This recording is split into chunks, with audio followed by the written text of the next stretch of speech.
কেমন আছেন সবাই? আশা করি ভালো আছেন। আমাদের প্রথম আলোর রিভিউ নিয়ে আমরা হাজির হয়েছি। দেখেন, আপনাকে রেগুলার পেপার পড়তে হবে, কেমন? মানে ঠিক নোট করতে হবে না যদি আপনি না চান, বাট অ্যাটলিস্ট পেপার পড়তে হবে, কি হচ্ছে না হচ্ছে, কেন হচ্ছে। ঠিক আছে, নোট ব্যাপারটা হচ্ছে আপনি মনে রাখতে পারলে সেটা অন্য ব্যাপার। হ্যাঁ, আবার মনে রাখতে না পারলে আপনি একটু ছোটো করে লিখে রাখতে পারেন। ঠিক আছে, আবার পেপারে অনেক বেশি টাইম দিয়ে একদম 3-4 ঘন্টা পড়বেন এরকমও না, বাট অ্যাটলিস্ট 30-40 মিনিটস পেপারের জন্য রাখবেন। গুরুত্বপূর্ণ কোনো কন্টেন্ট পাইলে সেটা লিখে রাখবেন, অথবা ছবি তুলে রাখবেন, ডাউনলোড করে রাখবেন। হ্যাঁ, আচ্ছা, আমরা শুধু পত্রিকার পরীক্ষায় আসার মতো কন্টেন্টগুলোই পড়ি, সেগুলোই পড়বো। দেখেন আমাদের দেখেন আমাদের 51 রিটেন গাইডলাইন ব্যাচ শুরু হয়েছে। সো এখানে হচ্ছে আপনার 51 বিসিএস রিটেন পর্যন্ত আমরা গাইডলাইন করব, মানে হচ্ছে আপনার যদি 51টা স্পেশাল হয় তাহলে 52 হয়ে যাবে আর কি, কেমন? নেক্সট জেনারেল বিসিএস রিটেন পর্যন্ত। যাই হোক, আসেন আমরা দেখি। চুক্তি স্বাক্ষরের কথা জানালেন ট্রাম্প শুক্রবার আনুষ্ঠানিকতা। আপনার যুদ্ধ শুরুর 3.5 মাস পর একটি সমঝোতায় পৌঁছেছে ইরান এবং যুক্তরাষ্ট্র। যদিও আপনার সরাসরি হচ্ছে কি কি বিষয়ে আপনার তারা সিদ্ধান্ত নিয়েছে সেটা আমরা খুব কমই জানি, তবে বিভিন্ন পেপার পত্রিকা মারফত 14টা প্রিন্সিপালের বা 14টা পয়েন্টের কথা আসছে, যেটা আমরা গতকালকেই মোটামুটি পেয়ে গেছি। আমাদের শুক্রবার পর্যন্ত ওয়েট করতে হবে অ্যাকচুয়ালি ফুল ডিটেলসটা পাওয়ার জন্য। যেখানে নিবন্ধিত মোটরসাইকেল 49,97,090টি জানিয়েছে আমাদের সড়ক পরিবহন, রেল এবং নৌপরিবহনমন্ত্রী রবিউল আলম জানিয়েছেন এই কথা। রাজধানীর 4টা বাস টার্মিনাল দ্রুত স্থানান্তরের নীতি দিয়েছে আমাদের প্রধানমন্ত্রী। আচ্ছা, হামে আরও 4 শিশুর মৃত্যু হয়েছে।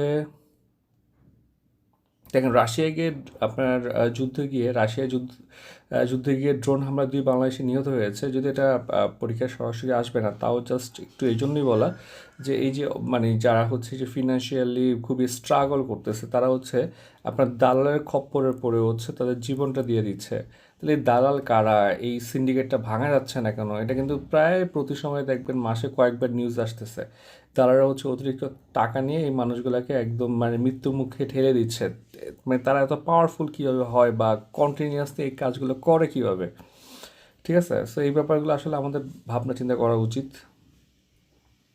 শ্রমবাজার খুললে হবে না, বদলাতে হবে নতুন অভিবাসন ব্যবস্থা। অভিবাসন এবং শ্রমবাজার কিন্তু খুবই গুরুত্বপূর্ণ আমাদের জন্য, কারণ হচ্ছে আমাদের রেমিটেন্স ব্যবস্থা ডিপেন্ড করে এটার উপরে। সো এটা নিয়ে কিন্তু আপনার 45 বিসিএস থেকে পরীক্ষায় প্রশ্ন আসবে করে আসছে না, যে কোনো সময় চলে আসতে পারে।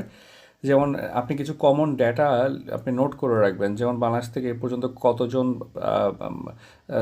আপনার মানুষ গিয়েছেন বিদেশে, তার মধ্যে কত পার্সেন্ট নারী, তারপর হচ্ছে রেমিটেন্স কত, 5 বছরের রেমিটেন্সের ডাটাটা যদি মনে রাখতে পারেন, এভাবে কোন কোন দেশে গেছে।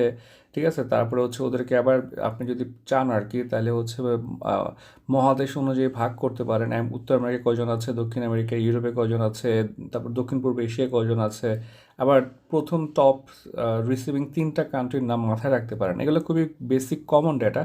আপনি এটা শুধু শ্রমবাজার না, আপনি হচ্ছেন রেমিটেন্স কিংবা হচ্ছে আপনার কূটনীতি, মানে ইন্টারন্যাশনাল রিটেন, বাংলাদেশ রিটেন, ঠিক আছে, সব ক্ষেত্রেই ডেটাগুলো ইউজ করা যায়। আগামী বুধবার হচ্ছে আমাদের একটা ক্লাস আছে, ওই যে রিটেন গাইডলাইন ব্যাচে, সেখানে আমরা কিছু কমন টপিক নিয়ে আলোচনা করব, যে টপিকগুলোতে আপনি একটা ছোটোখাটো নোট করে ফেললে আপনি বিসিএস ব্যাংক বা সবখানে কাজে আসবে। যেমন হচ্ছে ইকোনমিক্যাল ডাইভার্সিফিকেশান, ঠিক আছে, এক্সপোর্ট ডাইভার্সিফিকেশান, তারপর হচ্ছে আপনার এই যে এফডিআই, বেসিক কিছু ডেটা, এগুলো নিয়ে আলোচনা করবো আর কি। ঠিক আছে, যাই হোক, ক্লাসগুলো ফ্রি আছে আপাতত, আপনারা হোয়াটসঅ্যাপ গ্রুপে অ্যাড হয়ে যাবেন। দেখেন যে আমাদের কিছু জিনিস অমীমাংসিত আছে, যেমন শ্রমবাজার, ভিসার জটিলতা, কনসুলার সেবার সীমাবদ্ধতা, অনথিভুক্ত কর্মী যারা আছে তাদের কিছু আপনার তাদের সমস্যাগুলোর সমাধান হওয়া খুবই আপনার গুরুত্বপূর্ণ আর কি। তারপর সিন্ডিকেট ভাঙা ছাড়া কোনো ট্যাক্সের সমাধান নাই, যে অ্যাকচুয়ালি যে এই দেখি সিন্ডিকেট সিন্ডিকেট সিন্ডিকেট, তাহলে এটাকে ভাঙতে হবে। হ্যাঁ, তারা হচ্ছে অতিরিক্ত অর্থ নেয়, তারপর হচ্ছে ভুয়া চাকরির প্রতিশ্রুতি দেয়, চুক্তি লঙ্ঘন করে, নানান ধরনের শোষণের ঘটনা ঘটে, এবং হচ্ছে আপনার ব্যয়টা প্রচুর বেড়ে যায়, এবং দেখা যায় যে তারা হচ্ছে এত বেশি ইন্টারেস্টে হচ্ছে লোন নেয় বা কারো থেকে ধার নেয়, যে আপনার বিদেশ গিয়ে অনেক বছর চলে যায় যে যাওয়ার যে টাকাটা লোন নিয়েছে সেটা পে ব্যাক করতে করতে, এবং অনেকে দেখা যায় যে চাকরি হয় না, সে আবার দেশে ব্যাক করা লাগে। সেক্ষেত্রে দেখা যাচ্ছে কি যে মানে তার তো দুটাই গেল, না জব গেল, আবার যে লোন নিয়েছে সে জমি বিক্রি করলো সেটাও গেল। তো অনেকে আসতে চায় না, অনেকে রিস্ক নিয়ে অন্য কোনো দেশে শিফট হওয়ার ট্রাই করে এবং অনেকে কিন্তু মারাও যায়, কারণ দেশে আসলে সিচুয়েশন আরও খারাপ হয়ে যায়। তাহলে এই ধরনের সিন্ডিকেট বা ইস্যুগুলোকে আমাকে সলভ করতে হবে, শুধু শ্রমবাজার খুললে হবে না। শ্রমবাজার উন্মুক্ত, প্রতিযোগিতামূলক এবং জবাবদিহিতামূলক করতে হবে। বাংলাদেশের উচিত মালয়েশিয়ার সঙ্গে এমনকি ডিজিটাল ও স্বচ্ছ নিয়োগ কাঠামো নিয়ে আলোচনা করা, যেখানে কর্মী নির্বাচন, চাকরির চুক্তি, নিয়োগকর্তার তথ্য, ভিসা প্রক্রিয়া, খরচের বিবরণ অনলাইনে উন্মুক্ত এবং যাচাইযোগ্য থাকবে, সব অনলাইনে ওপেন থাকবে। আর একটা ফেসবুকে পেজ খুললেও কিন্তু এখন অনেক কিছু হয়ে যায়, কিন্তু সামহাও হচ্ছে ডেটাগুলো হচ্ছে কেন ডিসক্লোজ করা হয় না, বা এই আপনার যে এজেন্সিগুলো আছে তাদেরকে কেন ডিসক্লোজ করতে বাধ্য করা হচ্ছে না, এটা একটা ফ্যাক্ট আর কি। যাই হোক, আসেন আমরা সামনে আগাই। 6 নাম্বার পেজ, এখানেও তেমন কিছু নাই পরীক্ষায় আসার মতো। আচ্ছা, অ্যাভারেজে নূরনাহার নিম্নি ম্যামকে সংবর্ধনা দিলেন পূবালী ব্যাংক। এটা কিন্তু পূবালী ব্যাংকের একটা মারাত্মক একটা স্ট্যান্ডার্ড সেট করে দিয়েছে।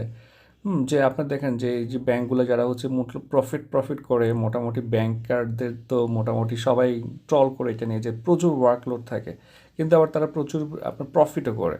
হ্যাঁ, আবার কিছু ব্যাংক খুবই ডিজাস্টার্স অবস্থায় আছে, সেটা বাদ দিয়ে আপনি ব্র্যাক, ইভেন পূবালী ব্যাংক খুব ভালো প্রফিট করে।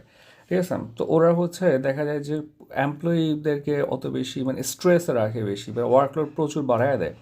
সেক্ষেত্রে পূবালী ব্যাংক যেটা করছে এটা আসলে অনেক বেশি একটা ইন্টারেস্টিং কাজ, যে তারা হচ্ছে তাদেরকে প্রিন্সিপাল অফিসারকে প্যাট্রোনাইজ করছে, স্পন্সর করছে, অ্যাভারেজ জয় করার জন্য সংবর্ধনা দিচ্ছে। এটা কিন্তু একটা স্ট্যান্ডার্ড সেট করে দিয়েছে। পূবালী ব্যাংকে ধন্যবাদ। এবং আমার মনে হয় যে আশেপাশের যতগুলো মানে কমার্শিয়াল ব্যাংক আছে যারা কর্মীদের সাথে খুবই রুড বিহেভ করে, নাম বলতেছে না, বাট কিছু প্রাইভেট ব্যাংক আছে এখানে প্রচুর ফেসবুকে লেখালেখি হয়, হ্যাঁ, তাদের উচিত হচ্ছে এই ধরনের কালচার থেকে বের হয়ে আসা। আন্তর্জাতিক দেখি আমরা যে হরমুজ খুললে স্বস্তি ফিরবে এশিয়ায়, খুবই কমন জিনিস, না পড়লেও হবে আপনাদের, আপনারা অলরেডি হরমুজ নিয়ে আশা করি নোট করে ফেলেছেন। কিয়েভের ঐতিহাসিক ক্যাথেড্রাল ক্ষতিগ্রস্ত বিমানস্থানে নিহত 10। কিয়েভ প্রচুর হামলা চালাচ্ছে রাশিয়াতে। ঠিক আছে, যদিও রাশিয়া হামলা চালালে এটা বড় করে আসে না, কারণ হচ্ছে আমাদের দেখেন এই যে রয়টার্স কিংবা প্রথম আলো হচ্ছে দেখা যাচ্ছে আপনার নিউ ইয়র্ক টাইমস, দেখেন ওরা কিন্তু মানে নিউ ইয়র্ক টাইমস কিন্তু আপনার ভালোই মানে কান্ট্রি সেন্ট্রিক, হ্যাঁ। তো দেখা যাচ্ছে এই যে ইন্ডিয়ান এক্সপ্রেস, হ্যাঁ, তো এইসব জায়গা থেকে কপি করে, তো দেখা যাচ্ছে আপনার মিডল ইস্টে মোটামুটি বেটার অবশ্য।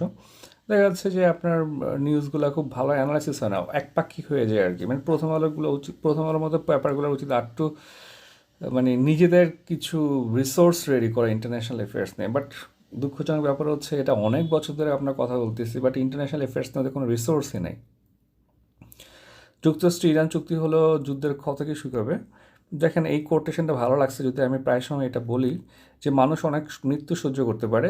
ফ্র্যাঙ্ক ম্যাককর্ড তার স্মৃতিকথা এই কথা বলেছেন। তিনি আসলে বুঝাতে চাইছে যে মানুষের সহ্য ক্ষমতা অনেক।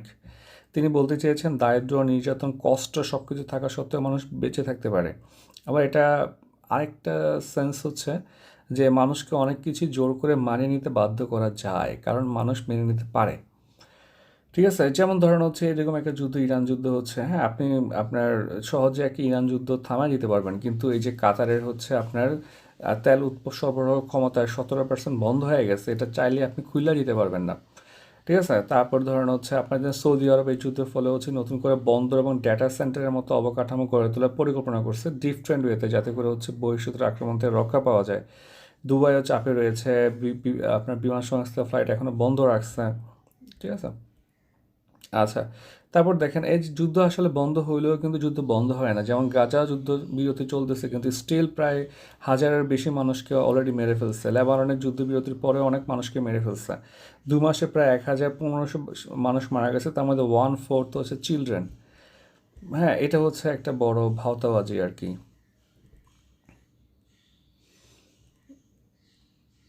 দেখেন বাজেট নিয়ে পড়বেন, দেখেন এইখানে তো আলোচনা হচ্ছে, তো ব্যাংক খাত নিয়ে রেগুলার পরীক্ষায় আসতেছে। দেখেন সোনারগাঁও টেক্সটাইলের 23 দিনের শেয়ারের দাম বেড়ে দ্বিগুণের বেশি লেনদেন স্থগিত করা হয়েছে। শেয়ার বাজার ম্যানিপুলেশনটা একটা বাজে সমস্যা আমাদের। আশা করতেছি নতুন তো চেয়ারম্যান আসছে, চেঞ্জ হবে। আচ্ছা, শেষ পেজ হতে আমার কিছু নেই, হচ্ছে আজকে প্রথম আলো। সবাইকে অসংখ্য ধন্যবাদ।